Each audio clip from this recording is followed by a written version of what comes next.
ಏ ಪುಣ್ಯ ಪ್ರಕೃತಿ ಮಾತೆ, ನಿನ್ನ ಅಪರವಾದ ಪುಣ್ಯ ಬಹಳ ದೊಡ್ಡದು ತಾಯಿ. ಜಗತ್ತಿನಲ್ಲಿರುವ ಪ್ರತಿಯೊಂದು ಜೀವ ರಾಶಿಗಳಿಗೆ ಅನ್ನದ ದಾಸರ ದಾತೆಯಾಗಿ ಹೆಜ್ಜೆ ಹೆಜ್ಜೆಗೂ ಗುಬ್ಬಚ್ಚಿ ಗುಡಿನಂತೆ ನಿನ್ನ ಒಡಲಿನಲ್ಲಿ ಇಟ್ಟುಕೊಂಡು ಜೋಪಾನ ಮಾಡ್ತೀಯಲ್ಲ, ನಿನಗೆ ಕೋಟಿ ಕೋಟಿ ನಮಸ್ಕಾರಗಳು. ನಮ್ಮ ತಂದೆ ಕೇವಲ 50,000 ರೂಪಾಯಿದಲ್ಲಿ 10 ಎಕರೆ ಭೂಮಿಯನ್ನು ಆ ನಾಡಗೌಡನ ಹತ್ತಿರ ಅಡವಿಟ್ಟು 20 ವರ್ಷ ಗತಿಸಿ ಹೋದವು. ಆದರೆ ಏನು ಮಾಡುವುದು ತಾಯಿ, ಅದನ್ನು ಮರಳಿ ಬಿಡಿಸಿಕೊಳ್ಳುವ ಶಕ್ತಿ ನನ್ನಲ್ಲಿ ಇಲ್ಲ. ಏ ತಾಯಿ, 5 ಎಕರೆ ಭೂಮಿಯಲ್ಲಿ ಇದೇ ಸಲ ಬೋರ್ ಹಚ್ಚಿದ್ದೇನೆ. ರೆಟ್ಟೆ ಮುರಿದು ದುಡಿದು ಚೆನ್ನಾಗಿ ಬೆಳೆಯನ್ನು ತೆಗೆಯುವ ಶಕ್ತಿ ದಯಪಾಲಿಸು ತಾಯಿ, ದಯಪಾಲಿಸು. ಆ ನಾಡಗೌಡನಿಂದ ಹೊಲ ಬಿಡಿಸಿಕೊಳ್ಳುವ ಶಕ್ತಿಯನ್ನು ದಯಪಾಲಿಸು ತಾಯಿ, ದಯಪಾಲಿಸು.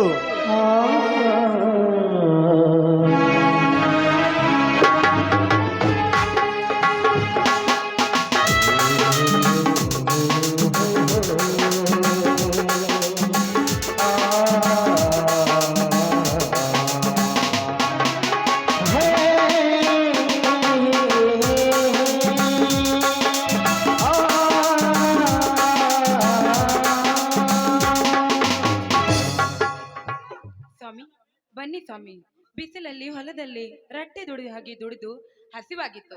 ಬನ್ನಿ, ಆ ಬನ್ನಿ ಕೆಳಗೆ ಕುಳಿತುಕೊಂಡು ವಿಶ್ರಾಂತಿ ತೆಗೆದುಕೊಂಡು ಊಟ ಮಾಡಿವ್ರಂತೆ. ಗಿರ್ಜಾ, ರೈತನ ಮಕ್ಕಳಿಗೆ ವಿಶ್ರಾಂತಿ ಎಂಬ ಪದ ಕನಸಿನ ಮಾತು. ಭೂಮಿಯಲ್ಲಿ ಮೈ ಬಗ್ಗಿಸಿ ದುಡಿದರೇನೇ ಫಲ. ದುಡಿಯಲಾರದೆ ಸೋಮಾರಂತೆ ಸೊಪ್ಪು ಮುಖ ಹೊತ್ತಿಕೊಂಡು ಊರಿನಲ್ಲಿರುವ ಅಕ್ಷಯ ಕಟ್ಟಿ ಮೇಲೆ ಕುಳಿತುಕೊಂಡು ಸುಳ್ಳಿನ ಪುರಾಣ ಓದಿದರೆ ತಿನ್ನುವ ತುತ್ತು ಅನ್ನಕ್ಕೂ ಮತ್ತೊಬ್ಬರ ತರ ಕೈ ಚಾಚಬೇಕಾಗುತ್ತದೆ. ಗಿರ್ಜಾ ಸ್ವಾಮಿ, ದುಡಿಮೆ ದುಡ್ಡಿನ ತಾಯಿ, ಕೈ ಕೆಸರಾದ್ರೆ ಬಾಯಿ ಮೊಸರು ಅಂತ ಬಸವಣ್ಣವರ ವಚನಾಮೃತ ಗೊತ್ತಿಲ್ವೇ? ಮಣ್ಣಿನ ಮಕ್ಕಳಾಗಿ ದುಡಿದ್ರೆ ನಮ್ಮಂತ ರೈತರ ಮಕ್ಕಳ ಬಾಳು ಬಂಗಾರವಾಗಿ ಬದುಕಲು ಸಾಧ್ಯ ಸ್ವಾಮಿ.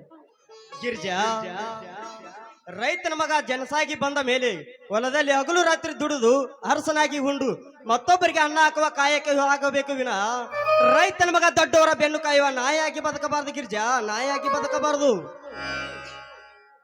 ಸ್ವಾಮಿ, ಈ ರೈತನ ಮಕ್ಕಳಿಗೆ ಸಾಕಷ್ಟು ಭೂಮಿ ಇದ್ರೂ ಕೂಡ ಆ ಶ್ರೀಮಂತರು ಹಾಗೂ ರಾಜಕಾರಣಿಗಳ ಹಿಂದೆ ಕುಡಿಯುವುದು ಹಾಗೂ ಊಟ ಮಾಡುವ ಚಟಕ್ಕಾಗಿ ಅವ್ರ ಹಿಂದೆ ತಿರುಗುತ್ತಾರೆ ಸ್ವಾಮಿ.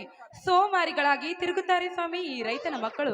ಅಂತ ಸೋಮಾರಿ ರೈತನ ಮಕ್ಕಳಿಂದಲೇ ಇವತ್ತು ರೈತನ ಬಾಳು ಅಡಕೋತಿನಲ್ಲಿ ಅಡಿಕೆ ಸಿಕ್ಕಂತೆ ಸಿಕ್ಕಿಕೊಂಡು ಮೈ ತುಂಬಾ ಸಾಲವನ್ನು ಮಾಡಿಕೊಂಡು ಈತಿಗೇನು ಹೊಲವನ್ನು ಮತ್ತೊಬ್ಬರಿಗೆ ಅಡವಿಟ್ಟು ಗೋವಾಕ್ಕೋ ಇಲ್ಲ ಕೇರಳಕ್ಕೋ ಅಲೆಮರಿ ಜೀವನ ಕಳೆಯಲು ಹೋಗ್ತಾ ಇದ್ದಾರೆ ಈ ನಮ್ಮ ರೈತ ಜನಾಂಗ.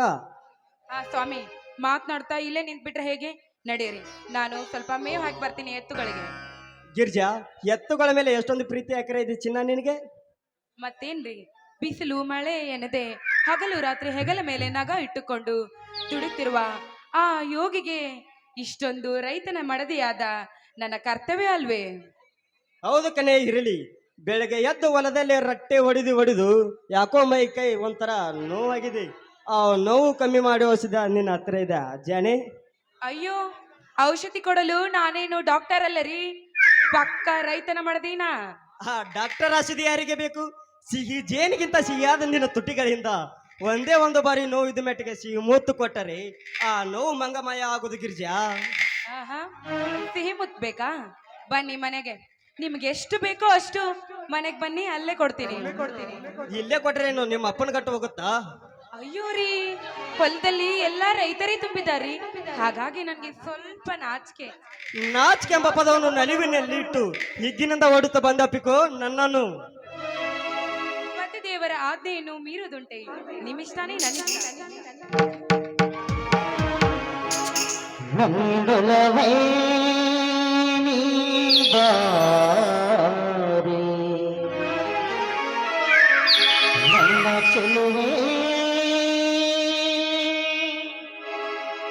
बड़ी बारे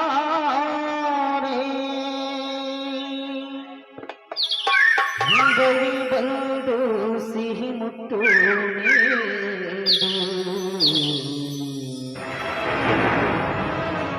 सिही मुट्टिना कविगे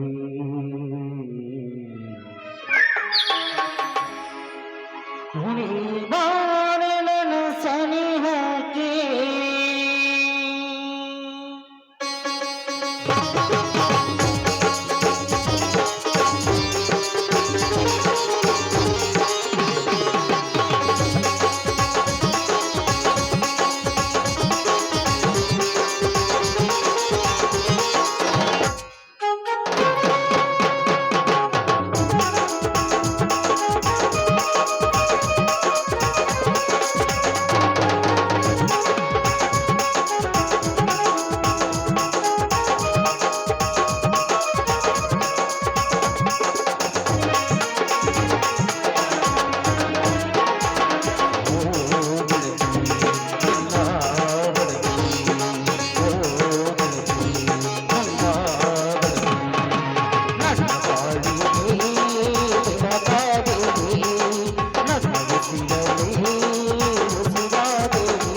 ಒಂದು ಮುತ್ತನ್ನಾದರೂ ನೀಡುವೆಯಾ? ಛೀ, ನಾಚಿಕೆ ಹೋಗಪ್ಪ. ಸಿಹಿ ಮುತ್ತಿನ ಕಾಣಿಕೆ ಬಾರೆ ನನ್ನ ಸ್ನೇಹಕ್ಕೆ. ಸಿಹಿ ಮುತ್ತಿನ ಕಾಣಿಕೆ ಬಾರೆ ನನ್ನ ಸ್ನೇಹಕ್ಕೆ.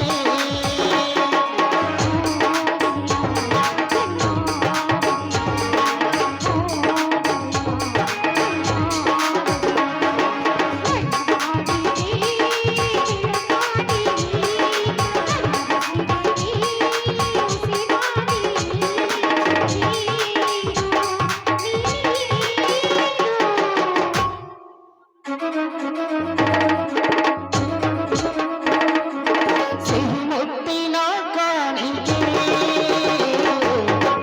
ಬಾರೆ ನನ್ನ ಸ್ನೇಹಕ್ಕೆ. ಸಿಹಿ ಮುತ್ತಿನ ಕಾಣಿಕೆ ಬಾರೆ ನನ್ನ ಸ್ನೇಹಕ್ಕೆ.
ಎಂದು ನಿನ್ನ ಮಾಡಿದ ಹಾಗೆ ನನ್ನ ಮನದಲ್ಲಿ ಎಂದು ನಿನ್ನ ಕೇಳಿದ ಹಾಗೆ.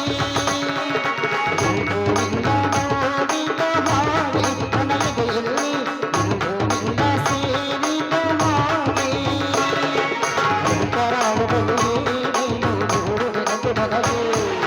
ನಿನ್ನ ಮಾತು ಬರೆಯೋದಲ್ಲ ನನ್ನ ಹೃದಯದೊಳಗೆ. ನಿನ್ನ ಮಾತುಗಳು ನೀನು ಕಾತರವೇ ಈಗ ಬಾಳು. ಅನುರಾಗದ ಹೊಸ ಆನಂದ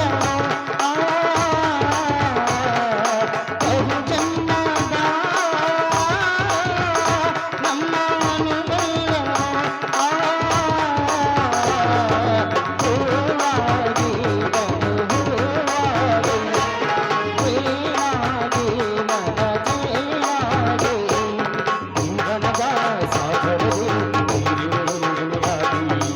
ಇಂಧನದ ಸಾಗರವೇ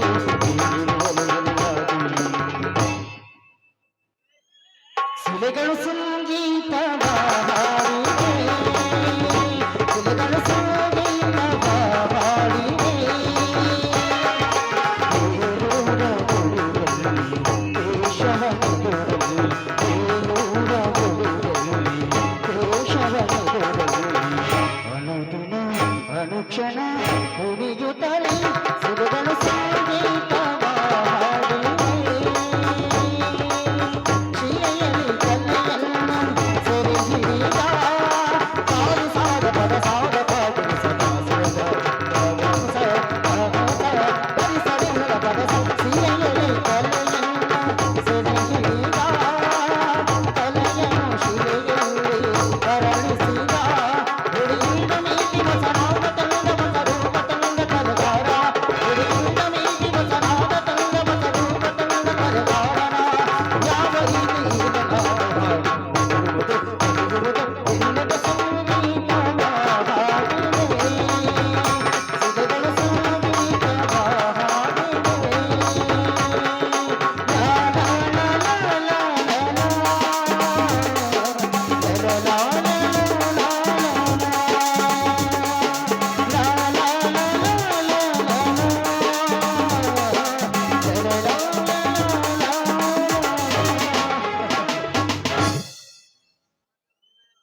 ನೀನು ತುಂಬಾ ಅದೃಷ್ಟ ಅಂತ ಗೆಳೆಯ.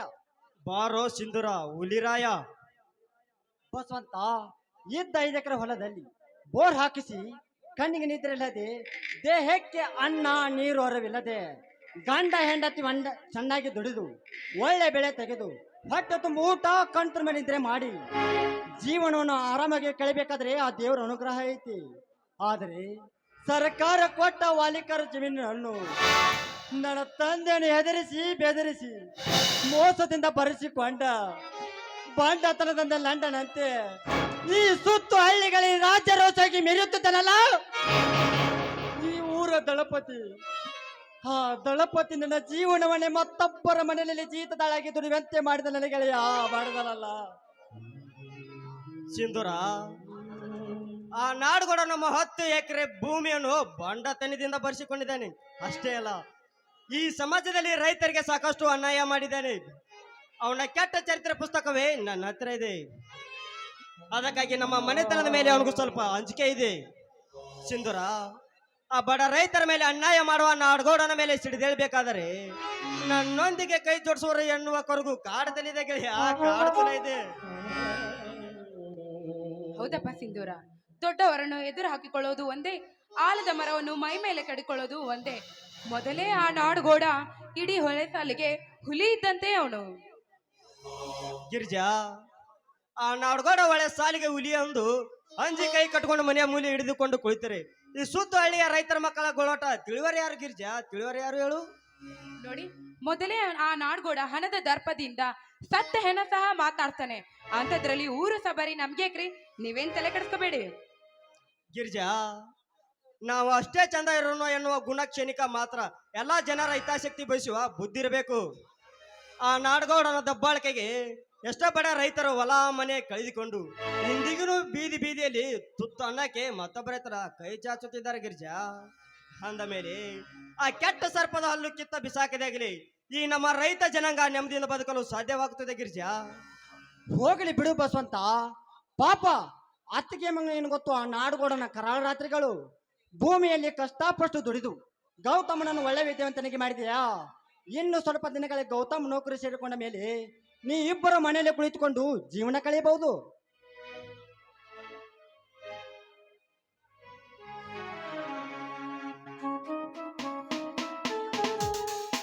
ಅಣ್ಣ, ಅತ್ತಿಗೆ, ನೀವು ಮನೆಯಲ್ಲಿ ಇಲ್ಲದನ್ನು ನೋಡಿ ಸೀದಾ ಹೊಲಕ್ಕೆ ಬಂದೆ. ಚೆನ್ನಾಗಿ ಇದ್ದೀರಿ ತಾನೆ? ತಮ್ಮ, ಬಿಸಿಲಿನಲ್ಲಿ ನೀನ್ ಏಕೆ ಬಂದ್ಯಪ್ಪ? ಇನ್ನೂ ಸ್ವಲ್ಪ ಸಮಯದಲ್ಲಿ ನಾವೇ ಮನೆಗೆ ಬರ್ತಿದೀವಲ್ಲ. ಹೌದಪ್ಪ ಮೈದಿನ, ಬಿಸಿಲಲ್ಲಿ ಬಂದು ಈ ನಿನ್ ಮುಖ ನೋಡು ಎಷ್ಟೊಂದು ಕೆಂಪಾಗ್ಬಿಟ್ಟಿದೆ. ಅಯ್ಯೋ ಮೈದನ, ಬಿಸಿಲಿನಲ್ಲಿ ಬಂದಿದ್ದಕ್ಕೆ ಎಷ್ಟೊಂದು ಬೇವ್ತಿದ್ಯಾ ಕಣೋ. ನಾನು ಬೇವ್ತಿದ್ದೀನಿ, ನಿನ್ಗೂ ಸಹ ಬಾಬಾ ಬೇವ್ರು ಹೊರಸ್ತೀನಿ ಬಾ ನನ್ ಸೆರಗಿಂದ. ಅತ್ತಿಗಮ್ಮ, ಈ ನಿನ್ನ ಹಿರಿಯದಾದ ಗುಣ ಎಷ್ಟು ಹೊಗಳಿದ್ರು ಕಮ್ಮಿನೇ. ಅಂದಾಗೆ ಸುಂದರನ ನೀನು ಆರಾಮದಿಂದ ಇದ್ದಿರುವೆ ತಾನೆ? ಆರಾಮದಿಂದ ಇದ್ದರೆ ಗೌತಮ್. ಧರ್ಮರಾಜನಂತ ಈ ನಿನ್ನ ನನ್ನ ಆಶೀರ್ವಾದ ನನ್ನ ಯಾವ ತಲೆ ಮೇಲೆ ಇರುವವರೆಗೂ ನನಗೆ ಯಾವ ರೋಗ ಬರಲು ಸಾಧ್ಯವಿಲ್ಲ ಗೌತಮ್, ಸಾಧ್ಯವಿಲ್ಲ. ಗೌತಮ್, ಈ ಸಲ MBBS ಪರೀಕ್ಷೆ ಚೆನ್ನಾಗಿ ಬರ್ದೆ ತಾನೆ? ಅಣ್ಣ, ಸಾಕ್ಷಾತ್ ಪಾರ್ವತಿ ಪರಮೇಶ್ವರ ಆಶೀರ್ವಾದ, ಶ್ರೀ ರಾಮಚಂದ್ರನಂತ ಸಿಂಧೂರ ಅಣ್ಣನ ಆಶೀರ್ವಾದ ನನ್ನ ತಲೆ ಮೇಲೆ ಇರುವಾಗ ಈ ಸಲ MBBS ಪರೀಕ್ಷೆಯಲ್ಲಿ ಫಸ್ಟ್ ರ್ಯಾಂಕಿನಲ್ಲಿ ಬರುವಂತೆ ಬರೆದು ಬಂದಿದ್ದೀನಿ ಅಣ್ಣ.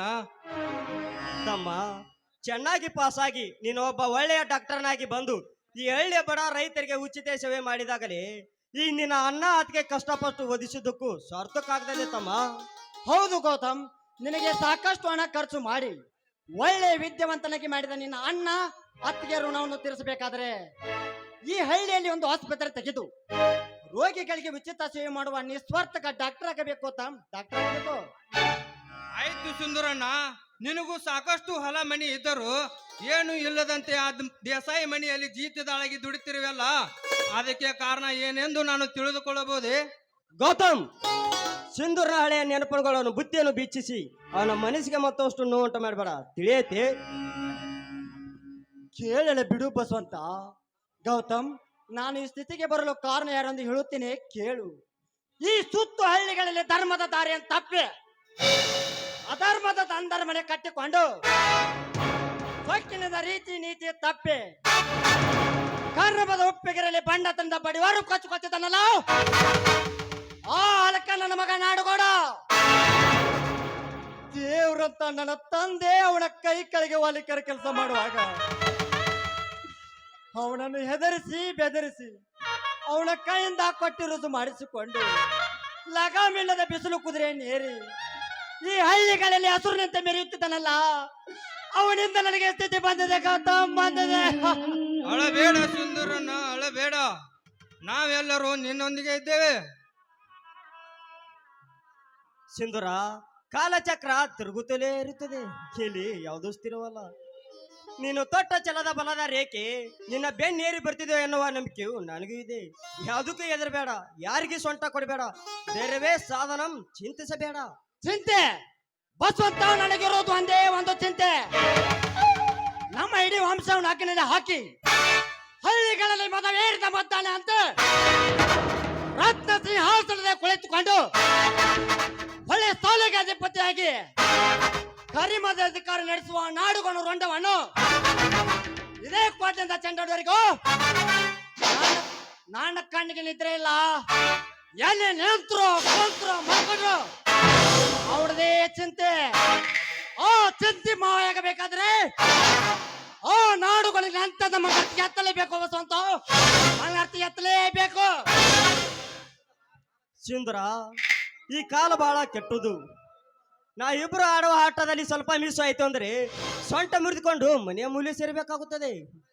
ಸಮಯ ಸಾಧಿಸಿ ನಾ ಇಬ್ರು ಸೇರಿಕೊಂಡು ಆ ನಾಡಗೌಡನಿಗೆ ತಕ್ಕ ಪಾಠ ಕಲಿಸೋಣ. ತಿಳಿಯೈತೆ?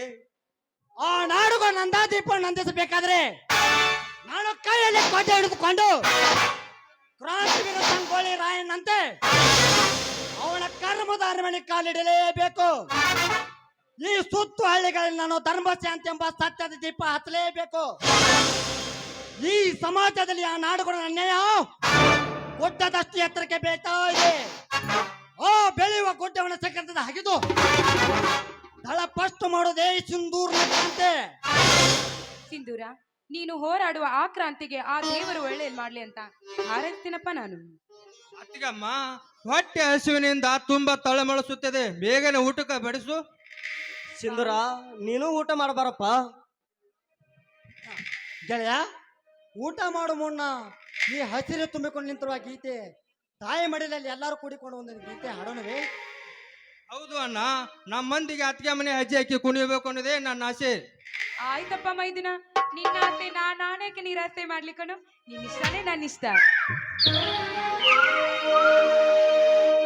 ಅಲ್ಲುಂಟು ಇಲ್ಲುಂಟು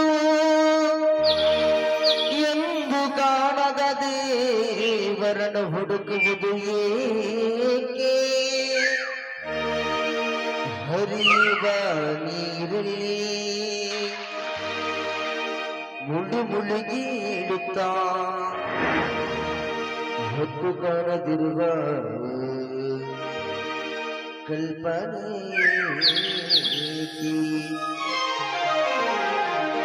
ಮನೆ ಮಂತ್ರಾಲಯ ಮನಸ್ಸೇ ದೇವಾಲಯ. ಮನೆ ಮಂತ್ರಾಲಯ ಮನಸ್ಸೇ ದೇವಾಲಯ. ದೇವರಂತೂ ಪ್ರೇಮ ಸ್ವರೂಪ, ಪ್ರೀತಿ ಮಾತೆ ನಂದಾದೀಪ. ದೇವರಂತೂ ಪ್ರೇಮ ಸ್ವರೂಪ, ಪ್ರೀತಿ ಮಾತೆ ನಂದಾದೀಪ. ಅರಿತು ಬಾಳಲಿ ಜನ್ಮ ಸಾರ್ಥಕ.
ಹಸಿವಾಗಿರ್ಬೇಕು ನಿಂಗ ಭಯಂಕರ ಬಾ ಗೆಳೆಯ ಬಸವಂತ ಎತ್ತುಗಳೇ ಮೇವು ಕುಡಿಸಿ ಹೊರಟಾತು. ಆತ ಗೆಳೆಯ. ನಡಿ